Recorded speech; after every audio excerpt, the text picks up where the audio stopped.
설명을 좀 해주실 수 네네. 있을까요? 저희가 이번에 10가지의 특별전을 준비하였었는데요.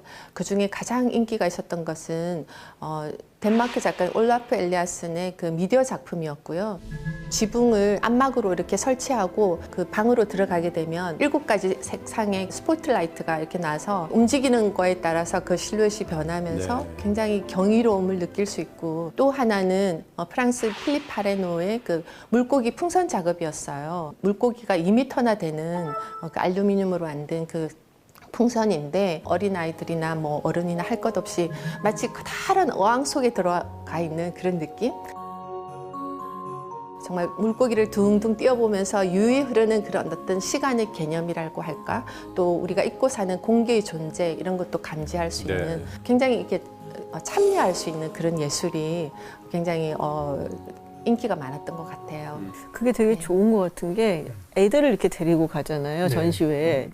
그러면은 이제 잘 보는 애들도 있지만 따분해하는 애들도 분명히 있거든요. 사실 네, 이렇게 맞아요. 그 어두운 공간에 그림은 몇 개 걸어져 있고 뭐 다들 보고 있는데 저게 뭔가 하고 뛰어다니고 싶어하고 안 되잖아요, 또 그러면. 근데 그런 공간에 가서 체험을 할 수 있게 함께 참여해갖고 한다 그러면은 아이들이 굉장히 자연스럽게 예술에 노출이 될 수가 있고, 그렇죠. 그 굉장히 훌륭한 자산이 되는 거거든요. 그렇죠. 나중에 자라서도. 사실은 그리고- 한국이 네네. 계속 말씀하세요. 예. 근데 사실 그 작품 외에도 정말 세계적인 마크 샤갈 작품을 비롯해서 한국의 또 유명한 김한기 작품 무제의 작업이 또 첫날 판매되었고, 김창렬, 박서보, 뭐 이우한, 또 이건용 선생님 작품들은 정말 그 웨이팅이 이렇게 있을 정도로 굉장히 인기가 많았습니다. 그래서 국내외 그 정상의 110개의 갤러리들이 정말 최고 수준의 그런 작품들을 가지고 선보이기 때문에 이번 기회에 정말 많은 분들이 미술품에 대한 그런 갈증이랄까 할까요? 그걸 해소하는 그런 시간이 되었습니다.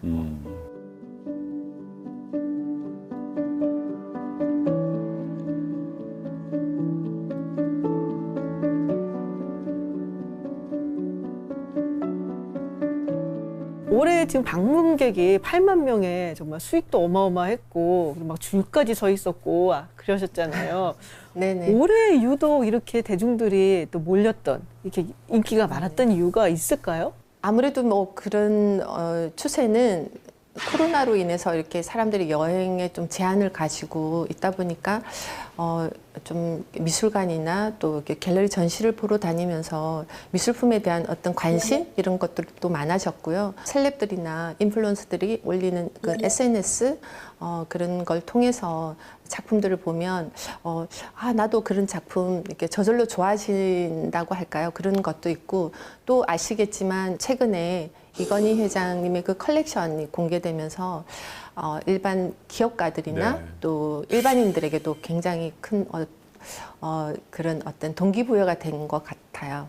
기존에 세계적인 아트 페어들이 몇 개가 있거든요. 스위스 바젤도 있고, 그다음에 아트 바젤 홍콩도 있고. 근데 그게 다 연기가 됐어요. 작년, 재작년까지만 하더라도 홍콩 아트 페어에 가는 거가 거의 모든 약간 인플루언서들의 뭐 이정재 씨도 가고 뭐 이러면서 거의 유행처럼 됐었거든요. 거기 아직 안 갔니? 뭐 이 수준으로 그런 정도로 유행을 했었는데 거기 다 막혀버리니까 이제 국내 시장으로 더 오히려 들어오게 되는 건데, 한국이 되게 이 기회를 잘 잡았으면 좋겠는 게, 그러네요. 그리고 위치적으로 봤을 때는 이 상하이나 북경에 있는 부자들도 비행기 타고 오기 되게 좋고, 동경에 있는 부자들도 비행기 타고 오기 좋단 말이에요. 그러네요. 그러니까 한반도가 아시아권에서는 중심이 될 수 있을 만한 되게 중요하고 좋은 조건인 거예요. 그게 이제 아트페어 이런 데 뭐 빨간 딱지가 붙는다면서요, 팔리면은. 네네. 이번에 많이 팔렸다고 들었어요. 네, 맞아요. 잘 됐나요? 네. 좀 350억 원. 350억이요. 뭐 정말. 정말 그 첫날부터 그 마크 샤갈을 비롯해서 결국 바세길치가 작년에도 판매가 됐거든요. 그 작품이 아마 올해 그 3m나 되기 때문에 가격이 한 140만 유로, 그래서 한 18억 정도.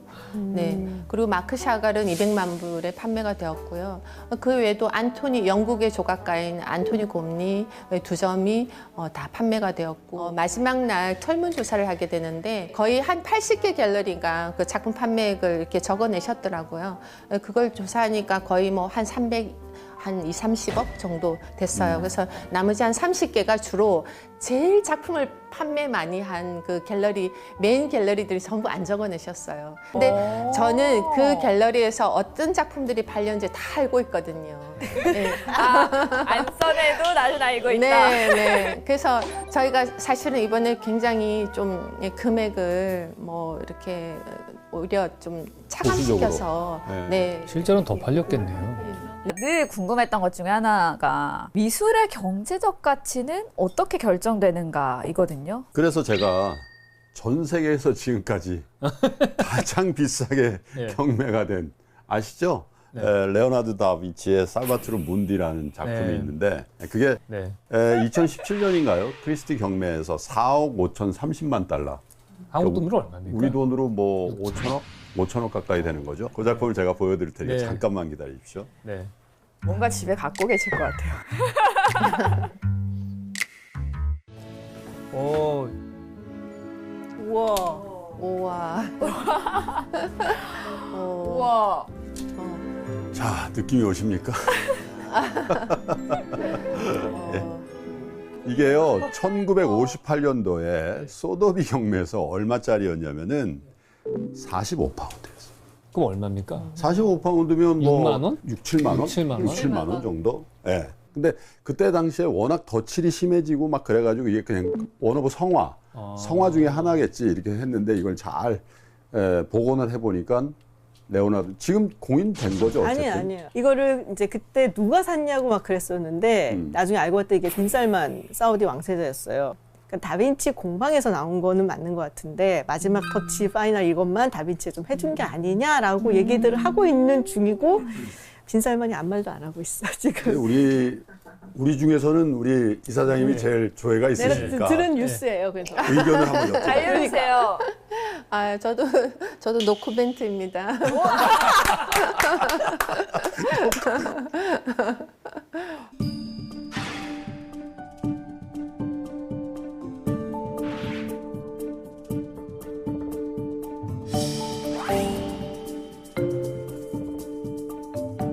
이게 정말 레오나르도 다빈치의 작품인지 아닌지는 사실 모르죠. 네. 그런데 이제 전문가의 그 관점에서 가능성에 대해서 인정한 거고 그 가능성에 대해서 어떤 소장자가 그걸 수긍하고 이거 받았는데 사실 경제적 가치와 예술적 가치 또 소장자가 갖고 있는 부여한 가치는 각기 다르니까 네. 물론 그 미술품의 그 가치라는 것은 그 같은 작가의 작품이라고 하더라도 그 작품의 재료나 또 색상 그리고 또 제작된 그 시기에 따라서 그 가치가 달라지는 것이거든요.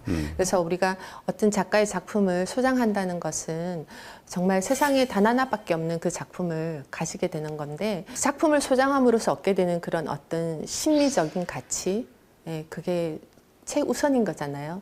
그리고 또 그 작품이 희소성을 발휘한다고나 해야 될까요? 그러니까 가격이 비싸더라도 사고 싶어하는 사람들이 많이 생기면 가격이 올라도 살 수밖에 없는 것처럼 미술품도 마찬가지인 것 같아요. 그 컬렉터들이 이제 작품 같은 거에 이제 관심을 가진 뉴스가 이제 3D해서 하나가 데스. 아, 됐어. 그러니까는 죽어야 작가가 된다. 죽으면은 더 이상 안 나오잖아요 작품에. 그리고 하나가 디보스. 그러니까 이혼을 하면은 이제 영향이 있어요. 작품이 좋아진대? 아니 이상한 영화인데 이분 왜 지금. 어려움이 있으면 작품이 확 좋아지잖아. 아니 근데 디보스를 하게 되면 이걸 누가 가져가느냐 이런 문제가 생기게 되니까 그리고 마지막 하나가 데스 해갖고 빚이 있는 사람 이런 얘기가 나오게 되면 작품이 나올 때가 됐다. 그리고 이제 올라간다. 뭐 이러면서 그렇게 막 뛰어든다 이런 얘기가 있어요. 우리가 그 작품을 바라볼 때 어떤 경제적인 가치 이것만 보는 것은 저는 아니라고 생각을 하지만 어쩔 수 없이 그 작품의 그 가치가 점점 올라갈 수밖에 없는 그런 시대인 것 같습니다. 지드래곤도 미술 작품에 네. 엄청 큰 관심을 보이고 있고 아까 말씀드린 것처럼 BTS RM도 꾸준히 작품을 SNS에 올리고 또 팬들에게 많이 알려주더라고요. 이 셀럽들의 경우에 비교적 젊다는 점에 좀 주목을 하게 되는 것 같아요. 아까 말씀하신 것처럼 이전과는 확실히 좀 세대가 네. 낮아졌다. 네, 저희도 기존 관람객들이 원래 50대에서 60대였다면 요즘은 그 20대에서 40대 사이로 이렇게 확장되어 있는 느낌이 확연히 알 수 있었어요. 그래서 요즘 젊은 사람들이 자기가 소장하고 싶은 그 작품을 고르는 모습 네, 그런 것을 볼 수가 있었어요. 그래서 갤러리 측에서도 뭐 예전에는 젊은 사람들이 들어오면 별로 이렇게 막 열심히 설명하려고 안 하고 그래 뭐 사진 찍고 가세요 뭐 이런 태도였다고 하면 요즘은 뭐 정말 반기고 진지하게 설명하고 네 그래서 작품을 굉장히 사는 젊은이들이 많았던 것 같아요. 그 MZ 세대가 작품을 선택하는데 그들만의 특징이 있을 것 같아요. 아무래도 기성세대들은 좀 안전하고 투자 가치가 있는 그런 작품을 선호하게 된다면 젊은 컬렉터층들은 뭔가 이렇게 좀 강렬한 그런 감동을 받는 그러니까 뭐 미디어 작품에도 이렇게 많이 좋아하고 예를 들면 올해 저희 아트부산에 그 스트리트 아트의 그 108점을 가져온 갤러리가 있었는데 그 작품들이 전부 다 솔드아웃 됐어요. 전부 20대, 30대 분들이 와서 사갔다는 거죠. 왜냐하면 저만 해도 사실 정말 거장의 작품들은 좀 범접하기 어려운 그렇죠. 느낌이 그렇죠. 있잖아요. 네. 그러다 보니까 오히려 내가 내 마음에 드는 작가를 발굴해서 뭔가 그 작품을 보유했을 때 네. 이게 언제 어떻게 될지 모르니까 네. 뭔가 되게 팔로우하게 되는 것 같아요. 우리나라만의 일이 아니고 사실은 이제 굉장히 많은 국가들에서 일어나는 일인 것 같긴 해요. 2021년에 아트마켓 보고서라는 게 나왔는데 보니까 이제 밀레니얼 세대들 이런 세대들 뭐 영국, 미국, 뭐 중국 뭐 이런 나라들에서 굉장히 이 예술 작품들을 많이 사려들였던 거예요. 그러니까 자기는 이제 부모 세대, 베이비 부모 세대보다 한 2배 이상. 사실 집도 너무 많이 올라 있고 주식도 너무 많이 올라 있고 뭐 금이라든지 이런 것도 다 많이 올라 있기 때문에 우리가 할 수 있는 투자가 뭔가 이런 것도 본 것 같고 근데 제가 듣기로는 2007년, 8년 그때도 되게 젊은 세대들이 많이 했대요. 그러다 금융위기가 온 네, 거예요. 그러다 금융위기가 네. 와갖고 잘 안 되는데 지금하고 그때하고 다른 거는 지금의 젊은 세대들은 공부를 하고 온다는 거예요. 정말로 사야지 딱 마음 먹고서는 앞으로 발전 가능성이 있어 보이는 신진 작가들을 발굴하는 데도 굉장히 관심이 네, 많다고 맞아요. 하더라고요. 1인 가구가 늘면서 자기만의 공간이 이제 많이 생겼는데 거기에 뭔가 카피를 걸면 뭔가 굉장히 슬퍼지는 그런 느낌인가. 우리 어렸을 때는 뭐 당연히 무슨 영화에 카피 거는 거를 그냥 달력 자연스럽게 달력 걸렀어. 그렇죠. 그때 이것도 막 그런 거 했는데 포스터. 요즘 젊은 세대를 그런 거 하는 걸 너무 구리게 생각하는 거예요. 그래서 안 알려줬어도 몇 개 없는 맞아요. 오리지널을 내가 갖고 싶다라는 그런 게 세대적인 굉장히 특징인 것 같아요. 미술관을 이렇게 다 전시로 관람하고 빠져놓으면 마지막에 그 아트샵이 나오잖아요. 거기서 뭐 작은 돈으로 이렇게 뭐 방에 걸어놓을 수 있는 포스터라든지 뭐 여러 가지 아트 상품들을 사면서 그 아트에 점점 가까워지다 보니까 그게 좀 많이 이렇게 확장되어 가는 것 같습니다. 저는 그런 것도 있는 것 같아요. 그러니까 아티스트들이 되게 가까이 가려고 노력하는 것도 많이 작용을 한다고. 그러니까 예전 같았으면 사실 네. 이제 좀 약간 명성이 있거나 뭐 뜨게 되는 이런 아티스트들이 좀 약간 고답적인 것도 있거든요.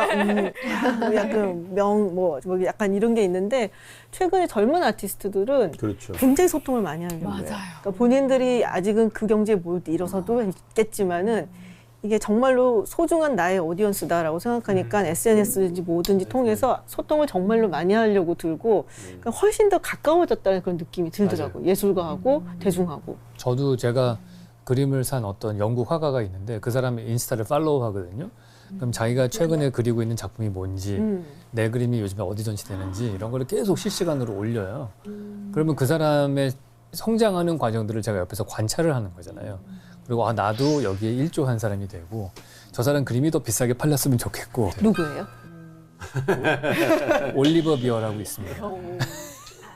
네, 작년에 그 타디스로팍에서 구매하신 그 올리브 비어 작품이 올해는 없어서 살 수가 없었어요. 그 정도로 정말 그 세계적인 미술관에서 이렇게 전시가 일어나고 하는 거 보면 작가들이 이렇게 성장하고 그 작가에게 굉장히 중요한 경력이 되기 때문에 내가 소장한 작가에 대해서 굉장히 궁금해하고 또 그 작가 외에도 꼭 그 작가만 보게 될까요? 아니죠. 또 그 주변의 작가들도 또 검색하게 되고 이러다 보면 아무래도 미술품에 대한 어떤 그런 궁금증도 또 해소하게 되고 관심이 더더욱 깊어지는 게 아닐까.